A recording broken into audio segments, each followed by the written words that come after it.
Hi, my name is Jack.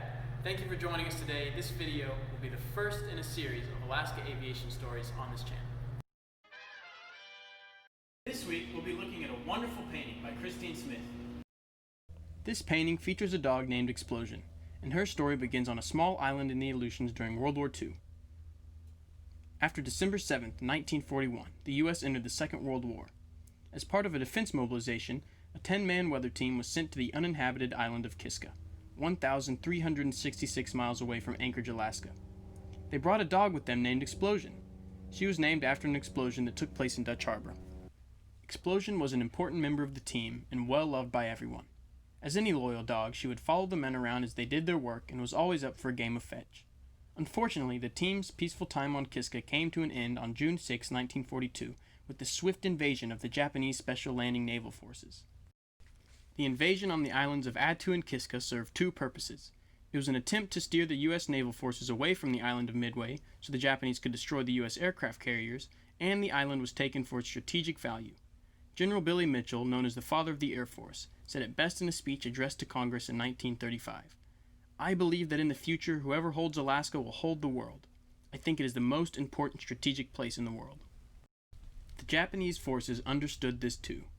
The U.S. feared that a Japanese foothold in North America would be detrimental to the West Coast, as the islands could be used as staging areas for future invasions or attacks. To the detriment of Japan's navy, American codebreakers foiled their first attempt. The U.S. naval forces sprung a surprise attack on the Japanese forces as they attacked Midway.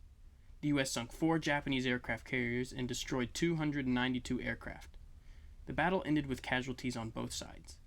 This decisive battle was a victory for the U.S., but the war wasn't over yet. After the invasion of Kiska, there were only 8 surviving members of the weather team. The remaining members were sent as prisoners of war to Japan. However, their dog remained on the island. The Japanese had grown fond of Explosion. They called her Katsugo, which means victory in Japanese. The U.S. responded to the Japanese invasion by taking to the skies with the help of a newly built air base on Adak Island. Soon enough, U.S. forces began launching regular bombing raids on Kiska, and over the course of a year, the U.S. had dropped 7 million pounds of bombs on the small island.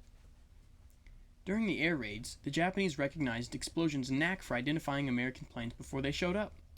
She would bark and warn the Japanese to take cover before the planes were even in sight. Explosion quickly became the airplane spotter for the Japanese. Eventually, the time came for the U.S. to retake the island from their captors. Attu was retaken after a 19-day battle beginning on May 11, 1943. In the fall of 1943, the U.S. made plans to take back Kiska. A skilled force of 35,000 was assembled. Everything they had trained for had culminated into this one moment. They were ready. But something was wrong. Upon landing on the island, the U.S. forces were baffled. The Japanese were nowhere in sight. Instead of being met with the haze of bullets and cannon rounds, the U.S. soldiers were met with happy barks and licks. The only remnants of the Japanese force on Kiska were a handful of dogs, including Explosion. The Japanese had cared for Explosion until they too left the island. The 5,000-strong garrison snuck out of Kiska under the nose of the Americans on the night of July 28, 1943. Explosion managed to survive the harsh conditions of the island until the Americans arrived, to which she was greeted with lots of pats and belly rubs. Explosion was eventually reunited with her former owners, and she lived out the rest of her life on Kiska. Explosion's memory will not soon be forgotten, nor will the lives of the brave Japanese and American soldiers. The museum is pleased to house this painting. Thank you to Christine Smith for creating such a wonderful piece for our collection. This commission was made possible by Museums Alaska and funded by the Rasmussen Foundation. Thank you for watching. Check out the links included for more videos in the future.